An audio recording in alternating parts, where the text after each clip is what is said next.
When did you realize being nice wasn't working anymore? Last weekend, I received a call that there was a chemical emergency at my daughter's special needs swim program. By the time I arrived, paramedics were carrying my 8-year-old Sadie out on a stretcher, her body covered in vicious chemical burns and scabs. At the time, I was so panicked that I didn't even notice how she was the only kid who got seriously hurt, whilst every other kid was practically left untouched. Maybe some red eyes and a slight cough, but that's it. Before the ambulance even reached the hospital, her throat began swelling to twice its normal size. She started turning blue. The doctors left me waiting for hours. When they finally came out, they led me to a private room. Sadie might never speak again. The chemical burns on her throat were so severe that without surgery in the next 72 hours, the damage would be permanent. When they showed me the burn patterns on her wrists and ankles, they looked exactly like grip marks, like someone held her under. But my Sadie has Down syndrome, so she couldn't tell me what happened. I demanded answers from the nurse. That's when she mentioned that Malik, the swim instructor, told them Sadie panicked during the evacuation and went under for a few seconds. The next morning, while I was still at Sadie's bedside, my phone rang.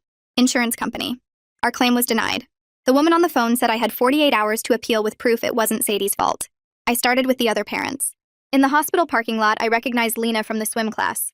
When I asked her about the incident, she pulled me aside. Malik always takes Sadie away for special attention while our kids stay in the group. Says she needs one-on-one work in the equipment room.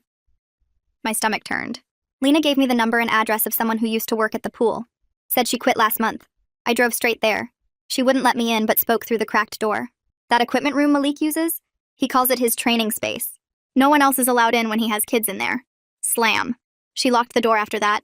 36 hours left. I drove straight to the pool. Malik was in the lobby talking to parents like nothing happened. When he saw me, his face tightened. I approached calmly. Please, I just need to know what happened. My daughter might never speak again. He looked at me with disgust. Maybe if you'd taught her to listen better, she wouldn't panic like an animal. Then more quietly, he mumbled, "Not my fault that our word can't follow simple instructions." Before I could respond, a man in a suit appeared from the office. "Ms. Lally, I'm the pool's attorney." He handed me papers. "This is a restraining order, effective tomorrow morning. Come near this facility or Mr. Malik again and you'll be arrested." That evening, with less than 24 hours before Sadie's surgery deadline, I went to the police station. I laid out everything. The grip pattern burns, the locked equipment room, Malik taking kids alone. The desk sergeant seemed concerned, taking notes, until I mentioned Malik's name. His whole demeanor changed. "Let me get my captain." I recognized him from the photos in the lobby. It was Malik's cousin. My nephew's been teaching special needs kids for 15 years. Never had a single complaint. He actually hung Malik's employee awards back on his wall while talking. "Maybe this is nature's way of telling you some kids aren't meant to speak. Stop wasting police time." I left the station shaking. 18 hours left. That night at the hospital, I watched Sadie's burned hands move weakly against the sheets. She was trying to sign through the bandages. Hurt. Man hurt. Room. Bad room. 12 hours left. Time to go nuclear. I called my brother Luke from the hospital parking lot. Told him everything. When I finished, he simply said, "I'll call Danny." We met in Luke's garage an hour later. I showed them the photos the doctor had taken of Sadie's burns. The pattern was undeniable. Someone held her underwater in concentrated chemicals. They studied the pictures in silence.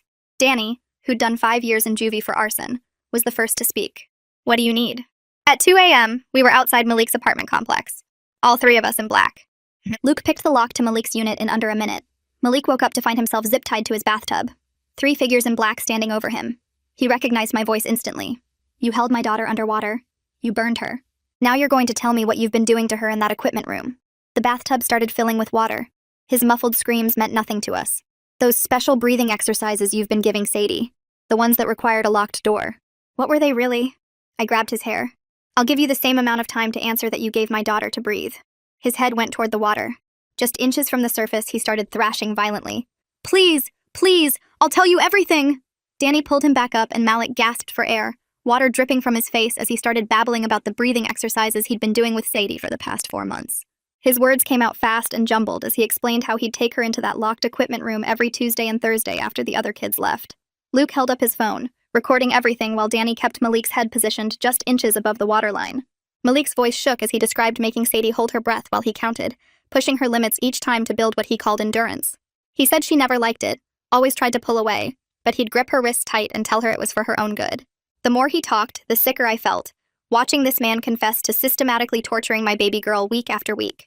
He admitted that during the chemical incident, Sadie had fought harder than she ever had before when he tried to do the breathing exercise in the contaminated water. His voice cracked as he described how she thrashed and kicked, how he had to hold her down with both hands on her shoulders to keep her under. She wouldn't stop struggling, he said. So he held her longer than usual. Maybe 30 seconds, maybe 40. He couldn't remember exactly because she was fighting so hard.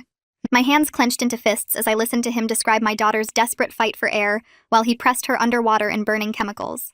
Luke's jaw tightened, but he kept the phone steady, making sure we got every word. Malik started crying now, snot mixing with the water on his face as he begged us to understand that he thought he was helping these kids get stronger. Danny yanked Malik's head back by his hair and told him to give us the access code to the equipment room at the pool. Malik immediately rattled off the numbers, 47291, and told us about the key to his personal locker hidden behind the third tile from the left in the men's changing room. He said everything was in there, his training logs, his notes about each kid, everything we'd need to understand his methods. Danny looked at Luke, who nodded, then used more zip ties to secure Malik to the shower curtain rod instead of the tub, leaving him standing on his tiptoes with his arms stretched above his head. While Danny made sure Malik couldn't escape, Luke started searching the apartment, pulling out drawers and checking closets for anything related to the pool or the kids. I stood guard at the window, watching the empty street below while my hands shook from adrenaline and rage. Luke found it in the bedroom closet, a black notebook tucked behind some old swimming trophies. He brought it to the bathroom and flipped through pages filled with dates, initials, and notes about different children's progress. There were entries going back 3 years, dozens of kids tracked with careful detail about their breathing times and resistance levels. My stomach turned when I saw SL, repeated over and over in recent months with notes like still resisting and needs more work on compliance. Luke photographed every single page with his phone while sirens wailed somewhere in the distance, making my heart race faster with each passing second. Before we left, I leaned close to Malik's tear-streaked face and told him in a low voice that if he ever reported this night or came within 100 feet of my daughter again, we'd send the recording to every parent in the swim program. I explained how they'd all know exactly what he'd been doing to their children in that locked room. Danny added that guys in prison had special ways of dealing with people who hurt kids with disabilities, and Malik's sobbing turned into full body shakes. We left him there, zip-tied to his shower rod, and walked out into the dark morning without looking back. Luke insisted we drive separately to avoid being connected if anyone saw the vehicles, so I followed his taillights through empty streets to his house on the other side of town. Once inside his garage with the door closed, we huddled around his phone and listened to the full recording, Malik's voice echoing in the concrete space as he confessed to everything. The reality of what we'd just done started sinking in as we heard our own voices threatening him, Danny talking about the water, the sound of Malik choking and begging. We had enough to destroy Malik completely, but we'd also recorded ourselves committing serious crimes that could send us all to prison for years. Luke looked at me and said we needed to be smart about this, that we couldn't just hand it to the cops after what we'd done. Danny agreed, saying we should keep it as insurance but find another way to nail Malik legally. The weight of it all pressed down on me, but when I thought about Sadie's burned throat, about her trying to sign through bandages that she was hurt, I couldn't bring myself to regret a single second of what we'd done to that monster. By 4 a.m., I was back at the hospital, walking through the quiet hallways towards Sadie's room, when a woman in a navy blazer approached me. She introduced herself as Joanna Hart, a social worker who'd been assigned to help with our insurance appeal after someone called in a concern about potential abuse. She had kind eyes and a folder thick with papers, and she mentioned there was an expedited process for cases where abuse was suspected that could get approval within hours instead of days. I wondered who had called her, maybe Lena or one of the other parents, but I didn't care because this was the first real help anyone had offered. Joanna sat with me in the family lounge and helped me fill out new forms, explaining each section and making sure I included every detail about Sadie's injuries and the circumstances. She promised to personally walk the paperwork through the system that morning, calling supervisors and pushing for immediate review. She also scheduled us to meet with Dr. Melanie Sumner, supposedly the best ENT surgeon in the state, who had agreed to review Sadie's case right away despite her packed schedule. When Dr. Sumner arrived 2 hours later, she went straight to examining Sadie with gentle hands and specialized equipment. After 20 minutes of careful assessment, she came out to tell me we couldn't wait any longer because the scarring was already beginning to form. She said Sadie needed surgery within the next 6 hours, or the damage to her vocal cords would be permanent, leaving her unable to speak clearly for the rest of her life. Dr. Sumner promised to document everything meticulously during the surgery, taking photographs and measurements that would be crucial for both medical treatment and any legal proceedings. My hands trembled as I signed consent form after consent form, each signature feeling like a prayer that this would save my daughter's voice. While nurses prepped Sadie for surgery, wheeling her toward pre-op on a gurney that looked too big for her small body, my phone buzzed with a text from Luke. He said he and Danny were going to the pool tonight to get into that equipment room and document whatever Malik had been hiding in there. I texted back that it was too dangerous, that security would be increased after the incident, but Luke replied that Danny knew how to disable alarm systems from his time in juvie, and they were going regardless of the risk. I couldn't stop them even if I wanted to, and honestly, part of me was glad they were doing something while I sat useless in this waiting room. The surgical floor was too quiet at this hour, and every sound made me jump thinking it was news about Sadie. Joanna showed up 20 minutes later with a stack of papers and her phone already pressed to her ear, talking to someone about expedited appeals. She pointed at the coffee machine and I shook my head because my stomach was already churning from the 3 cups I'd had since we got here. The clock on the wall moved so slow I swear it was broken, but every time I checked my phone, only minutes had passed since they wheeled Sadie away. Joanna hung up and started dialing another number immediately while scribbling notes on a legal pad about medical necessity and emergency circumstances. My phone buzzed with a text from Luke, just a simple, "We're in," and my hands started shaking worse than before. I walked to the window and stared at the parking lot, trying not to think about what would happen if they got caught breaking into a public building. Another text came through this time, a photo of rows of chemical bottles stacked on metal shelves with labels I couldn't read clearly on my phone screen. The next photo showed a blue mat with dark stains that looked like someone had been sick on it repeatedly. Then came a picture of a locked metal cabinet with a heavy padlock that Luke said they couldn't get open without making too much noise. Joanna touched my shoulder and asked if I was okay, but I just showed her the photos without explaining where they came from. She studied them for a second, then went back to her calls this time, leaving a message for someone's supervisor about a child abuse case requiring immediate insurance authorization. More photos came through showing buckets with handwritten labels that said training water and advanced breathing mix, which made no sense for a regular swimming pool. Luke texted that Danny was taking water samples from each bucket using bottles he'd brought in his backpack. Then suddenly the messages stopped for 5 whole minutes, and I thought I might throw up from the stress. When my phone finally buzzed again, it was Luke saying the alarm went off and they had to run, but they got out clean with the samples and something else. The something else turned out to be a spiral notebook they'd grabbed from a desk drawer that had dates and chemical formulas written in what looked like Malik's handwriting. Danny sent a photo of one page showing calculations for chlorine concentrations that were way higher than normal pool levels, with notes about building tolerance and pushing limits safely. He recognized some of the chemical names from his time working in the prison kitchen, where they used industrial cleaners, and he said these weren't meant for any pool, especially not one with kids. 3.5 hours after they took Sadie back, the OR doors finally opened, and Dr. Sumner walked out still in her surgical scrubs. She pulled off her surgical cap and sat down across from me and Joanna, explaining that the surgery went as well as could be expected given the extent of the damage. Sadie's vocal cords were severely scarred from the chemical burns, and while they'd done their best to repair what they could, recovery would be long and uncertain. She'd taken extensive photographs during the procedure documenting every burn and scar, which she said would be critical evidence if we pursued legal action against whoever did this. The pattern of burns in Sadie's throat matched the external grip marks, perfectly confirming someone had forced her head underwater and held it there while she tried to breathe the contaminated water. Dr. Sumner promised to write a detailed surgical report that would make it clear this wasn't an accident or a child panicking, but deliberate harm inflicted by someone stronger. She said Sadie would be in recovery for another hour before we could see her, and warned us she'd be groggy and unable to speak for at least a week while the surgical sites healed. After Dr. Sumner left, I called the number Joanna had written down for Veronica Gould, who answered on the second ring, even though it was past 9 at night. I explained everything that had happened from the initial incident to the surgery we'd just finished, and she listened without interrupting once. When I finished, she said she could meet with me tomorrow morning and told me to start documenting every single expense receipt conversation and medical update from this point forward. But she asked if I had any evidence beyond the medical records, and I mentioned the photos Luke had sent without saying how he got them. Veronica said to preserve everything and make multiple copies because the pool would try to destroy any evidence once they knew we were serious about legal action. She gave me her email and told me to send her everything I had tonight, so she could start working on it first thing in the morning. The next day, Veronica worked fast, sending official preservation letters to the pool by certified mail demanding they maintain all records, videos, and chemical logs from the past year.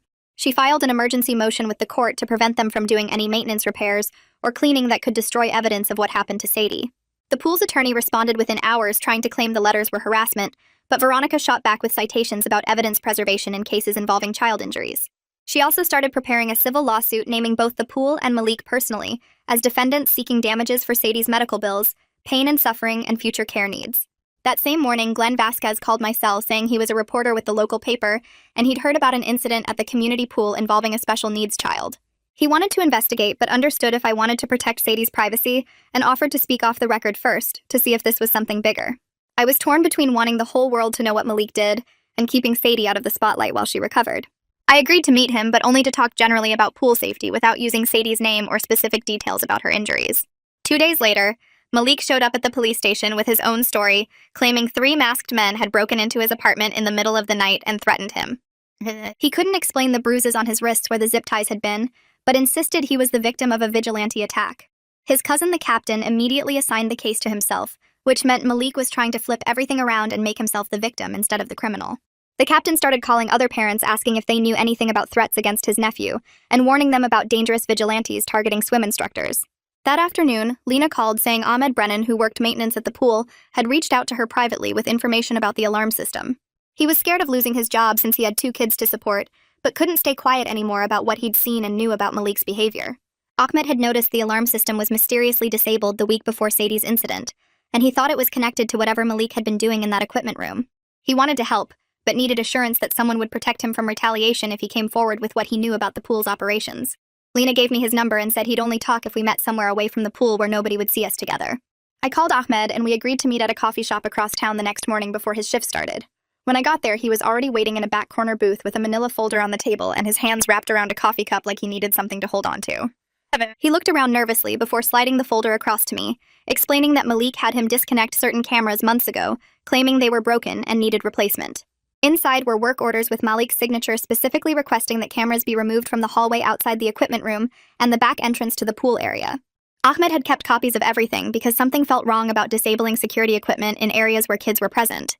He also had timestamps showing when each camera went offline, creating blind spots that would let someone move through those areas without being recorded. I grabbed the folder and thanked Ahmed before driving straight to Veronica's office downtown. She was in a meeting, but her assistant saw my face and got her immediately. Veronica spread the work orders across her desk and her eyes went wide as she traced the dates with her finger. She made copies right there and had her assistant scan everything while she called Glenn on speaker to tell him what we had. Within an hour, she'd filed it all with the court as evidence of premeditation and sent the originals to Glenn for his investigation. She kept saying this changed everything because it proved Malik planned those blind spots months before Sadie got hurt. That evening, my phone rang while I was back at the hospital with Sadie. It was Joanna calling from her office with news about the insurance appeal. They'd approved partial coverage for the surgery, which was good, but we were still looking at $30,000 in bills that weren't covered.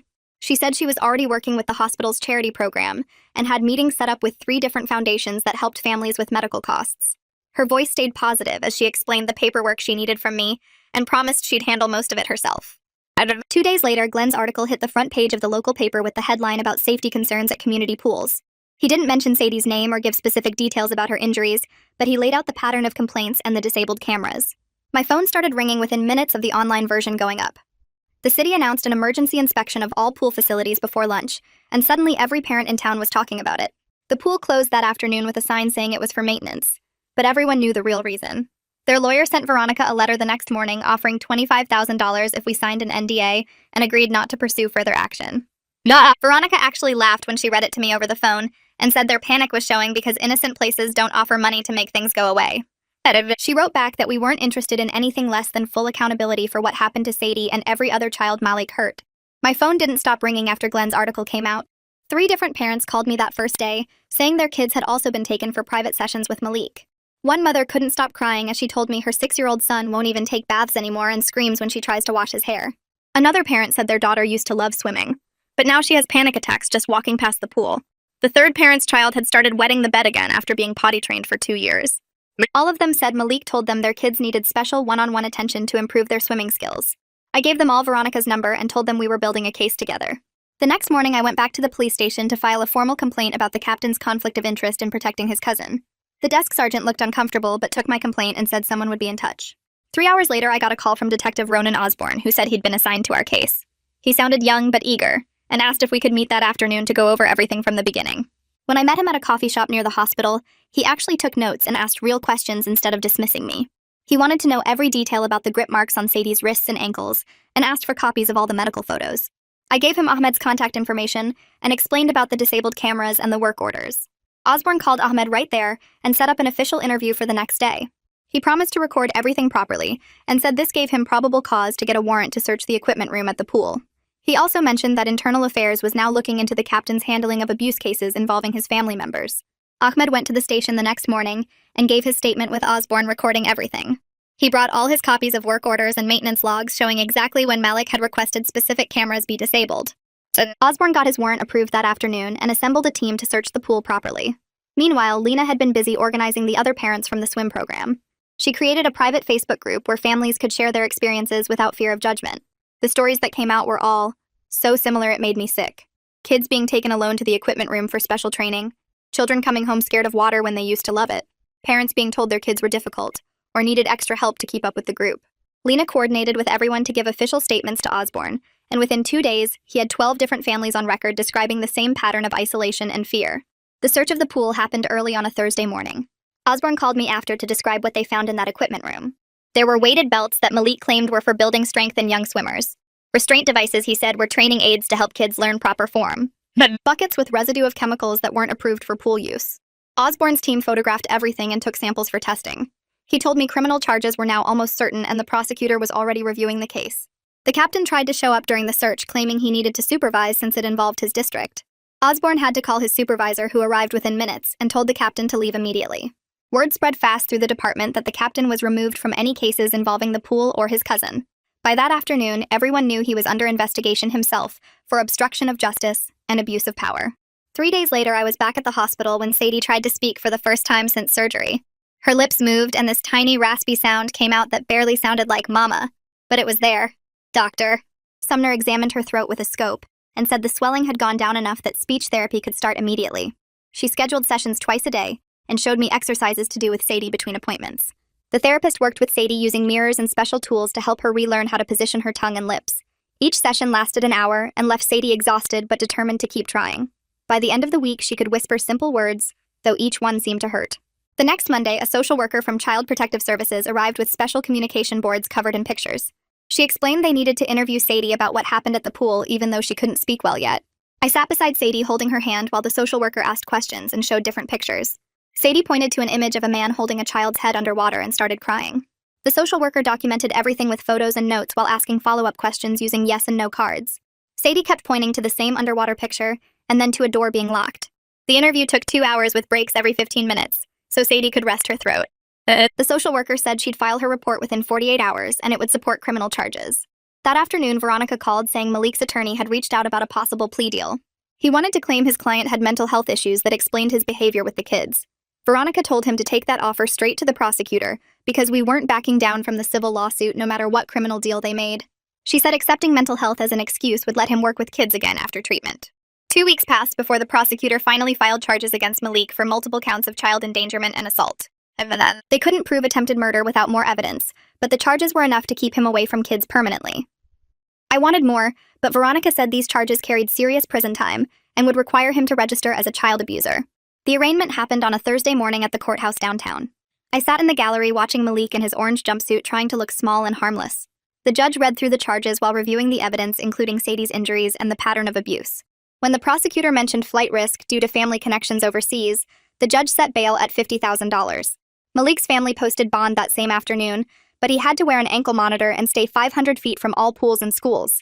The conditions also banned him from any contact with children under 18, including his own nieces and nephews. Meanwhile, Glenn had been digging into the pool's administration and published an article revealing the board knew about complaints against Malik for 2 years. Parents had reported concerns about him isolating kids, but the board dismissed them because Malik was the captain's cousin. The city fired 3 administrators within hours of the article going live and announced a full review of hiring practices. Glenn's investigation showed they'd ignored at least 6 formal complaints and never documented them properly. The grand jury convened the following week, and Ahmed testified about the disabled cameras and altered chemical logs. He brought copies of work orders showing Malik specifically requested certain cameras be turned off for maintenance that never happened. Ahmed risked his job telling the truth, but said he couldn't live with himself if he stayed quiet. Other pool employees started coming forward after Ahmed's testimony, saying they'd noticed strange things but were scared to report them. One lifeguard said Malik threatened to get her fired when she asked about the equipment room. Another maintenance worker confirmed finding unusual chemical residue in buckets Malik kept separate from normal supplies. The grand jury indicted Malik on 12 counts, which meant the criminal case would definitely go to trial. During all this, Joanna had been fighting with insurance companies and finally got through to someone at Medicaid who approved emergency coverage. She spent hours on the phone explaining Sadie's case and documenting the abuse aspect, which qualified for special provisions. The hospital charity board approved covering the remaining bills after reviewing our financial situation and the circumstances. The relief of not owing $30,000 meant I could focus on Sadie's recovery instead of bankruptcy. Luke and Danny met with Veronica about the recording from that night at Malik's apartment. She'd already talked to the prosecutor about limited immunity if they testified about what Malik confessed. The prosecutor agreed their testimony about Malik admitting to holding kids underwater was worth more than charging them with intimidation. Danny seemed relieved he could help the case without going back to prison. Luke still felt guilty about that night, but Veronica assured him the confession would be crucial for conviction. She had them write out detailed statements about everything Malik said, including his admission about the special breathing exercises. More families started joining our civil lawsuit after Glenn's articles, and the criminal charges became public. Parents whose kids had been in Malik's classes for years came forward with similar stories about private sessions. Veronica filed paperwork making it a class action lawsuit against the pool and city for negligent supervision. She said the settlement could be substantial enough to cover Sadie's therapy and all future medical needs. 12 families had joined within a week, and more kept calling her office. The pool's insurance company was already making settlement offers, but Veronica said we could do much better if we stayed united. 3 days later, Ahmed called me at 6 in the morning saying Malik just drove past the pool and the traffic cameras caught everything. Ahmed had made sure those cameras stayed on after the police started watching the area more closely. I watched the footage on my phone showing Malik's car slowly passing the pool entrance 4 times in 20 minutes. The prosecutor filed an emergency motion that afternoon, and by evening Malik's bail was revoked. Officers arrested him at his apartment while I watched from across the street with Luke. Malik screamed about his rights as they put him in the patrol car, but the judge had already signed the order. That night, I slept 8 hours straight for the first time since the incident. The next morning, Osborne called to tell me the captain got suspended without pay, after Internal Affairs found evidence he'd been protecting Malik for years. They reopened 12 old cases where parents had complained about pool staff, and the captain had closed them without proper investigation. Federal investigators showed up at the station and started pulling files going back a decade. Osborne said they found emails between the captain and Malik discussing how to handle difficult parents. 2 weeks passed before Sadie's next speech therapy session, where something amazing happened. She looked right at me and said, "Mama," so clearly that her therapist started crying. We went straight to the ice cream shop where Sadie kept signing happy over and over while eating chocolate chip. Her voice was still soft and raspy, but she could form words now. The therapist said her vocal cords were healing faster than expected. I recorded her saying "mama" and "love" and sent it to everyone who'd been supporting us. The pretrial hearing came up faster than expected when Malik's lawyer filed a motion to suppress our recording from that night. We sat in the courtroom while his attorney argued that Malik was in custody and hadn't been read his rights. The prosecutor played the recording and pointed out that Malik wasn't under arrest and had voluntarily confessed. The judge took 10 minutes to decide before ruling the recording was admissible since we weren't law enforcement. Malik's lawyer slumped in his chair, knowing their best defense just disappeared. Veronica called that afternoon saying the pool's insurance company offered $500,000 to split among all 14 families now in the lawsuit. She laughed and said they were terrified of a jury seeing Sadie testify, even if just through sign language. We had a meeting with all the families where Veronica explained we could push for much more. Everyone agreed to reject the offer and keep fighting. The insurance company's lawyer looked shocked when Veronica told him we wanted 10 times that amount. 3 days later, Danny got picked up on an old warrant from a bar fight 2 years ago. I panicked thinking we'd lose his testimony, but Veronica worked her magic with the judge. She explained Danny's cooperation in our case and got him weekend jail time so he could still work and testify.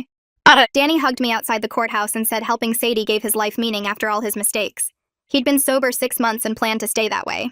Sadie started back at the school the following Monday with a full-time aide named Mrs. Peterson, who knew sign language. Her teacher called me that first day saying Sadie kept checking on the younger kids at recess. She'd watch them on the playground and sign safe whenever a teacher was nearby. The aide said Sadie seemed determined to protect the little ones. Other kids started learning basic signs to talk with her. Veronica scheduled a meeting to prepare us for trial, which the judge set for 3 months out. She explained how grueling testifying would be and arranged for Sadie to give testimony through closed-circuit television. But we practiced with Sadie using the cameras so she wouldn't be scared when the time came. Malik wouldn't be in the room when she testified, but his lawyer could still ask questions through the prosecutor. Veronica said Sadie's testimony would destroy any sympathy the jury might have for Malik. Glenn's investigation won a state journalism award for public service reporting that led to new pool safety laws. At the ceremony, he announced he was donating the $5,000 prize to Sadie's speech therapy fund. He told the audience her story changed how the whole state protects vulnerable children. The new laws required cameras in all areas where adults worked alone with kids and mandatory background checks every 6 months. I was pushing my cart through the produce section when Malik's mother appeared in front of me. She grabbed my arm, begging me to show mercy because her son was sick and needed psychiatric help, not prison. Her eyes were red from crying as she said Malik had problems since childhood that she should have addressed. I pulled my arm away and told her Sadie needed help too when Malik held her under the chemicals. She kept following me through the store saying prison would kill him. I left my cart and walked out shaking so hard I couldn't drive for 20 minutes. 2 weeks later, Veronica called me with news about the city's settlement offer while I was helping Sadie with her speech exercises. The city agreed to pay $200,000 and promised to put cameras in every youth program facility, plus mandatory background checks every 6 months. I signed the papers at her office thinking it wasn't nearly enough money for what happened, but at least the new rules might keep other kids safe. Luke came over that night looking worse than I'd seen him in years. He told me he'd started seeing a therapist because he couldn't stop thinking about what we did to Malik that night in his bathroom. The therapist was helping him work through watching his niece get hurt and not being able to protect her the right way. He'd started going to city council meetings pushing for stronger laws about reporting abuse. The deposition happened 3 weeks after that in a conference room downtown where Malik sat across from us with his lawyer. He admitted to holding kids underwater, claiming it was special training to make them better swimmers. He kept saying he was helping them build strength and teaching them discipline. His lawyer kept touching his arm, trying to get him to stop talking, but Malik couldn't help himself. He went on about how parents didn't understand his methods and how the kids needed to be pushed harder. Even his own lawyer looked sick listening to him describe forcing children to hold their breath until they panicked. Veronica recorded everything while I sat there watching this man describe torturing my daughter like it was some kind of accomplishment. The pool filed for bankruptcy the next week, trying to dodge our lawsuit, but Veronica had already frozen their assets and insurance policies months ago. She explained they couldn't just walk away from what they'd done, and the families would get paid even if it took years to sort through all the legal stuff. Sadie's voice kept getting stronger every day with her speech therapy. One morning, her teacher called saying Sadie wanted to sing at the school talent show next month. We practiced every night with her choosing "You Are My Sunshine" and signing the words while she sang in her soft new voice. The night of the show, I watched from the front row as my baby stood on that stage singing clearly enough for everyone to hear. Parents around me were crying, and even the principal had to wipe his eyes. 3 days before the trial was supposed to start, Malik's lawyer called Veronica saying he wanted to plead guilty.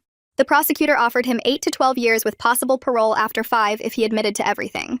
It wasn't close to what he deserved for hurting all those kids, but it meant Sadie wouldn't have to testify or see him again. I sat in the courtroom watching them take him away in handcuffs after the judge accepted his plea. The captain who protected Malik got indicted on corruption charges 2 weeks later. Internal Affairs found evidence he'd been covering for his cousin for years and blocking investigations. He took a deal to resign and avoid jail time, which made me sick, but at least he couldn't hurt any more families. Osborne got promoted to captain and held a press conference promising to fix how the department handles abuse cases. The insurance company finally agreed to cover all of Sadie's medical bills going back to the first day at the hospital. Veronica set up a special needs trust with the settlement money for Sadie's future care and therapy. She only charged us a fraction of her normal fees, saying some cases were more important than money, and she was proud to help our family.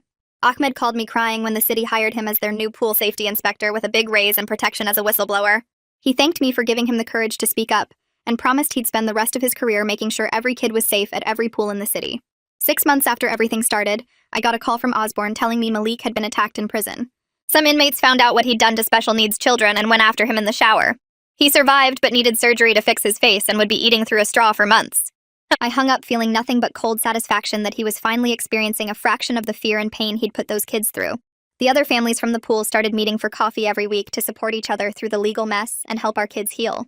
Lena organized play dates where the children could be together in safe spaces, while we parents shared resources and made sure nobody felt alone. Danny finished his weekend jail sentence and started volunteering with troubled kids, telling them how helping save Sadie changed his whole life. He'd been sober for almost a year and said protecting my daughter gave him a reason to stay clean and be better. Dr. Sumner published a medical paper about treating chemical burns on vocal cords, using Sadie's case to teach other doctors how to recognize abuse patterns and burn injuries. She traveled to medical conferences showing the photos and explaining how the grip marks proved this wasn't an accident. The new pool opened with cameras covering every inch of the building and strict rules about adults never being alone with children. 3 weeks after that, a state senator called asking if we'd testify about pool safety laws at the Capitol building. I drove Sadie there in my beat-up Honda while she practiced signing her name on every scrap of paper she could find. The hearing room was packed with reporters and other families who'd been hurt by similar situations. The senator read our story into the record while Sadie sat next to me coloring in her notebook. They voted right there to create new rules requiring cameras in every room where adults work with kids. The governor scheduled the signing ceremony for the following Tuesday at the Children's Hospital where Sadie had her surgeries.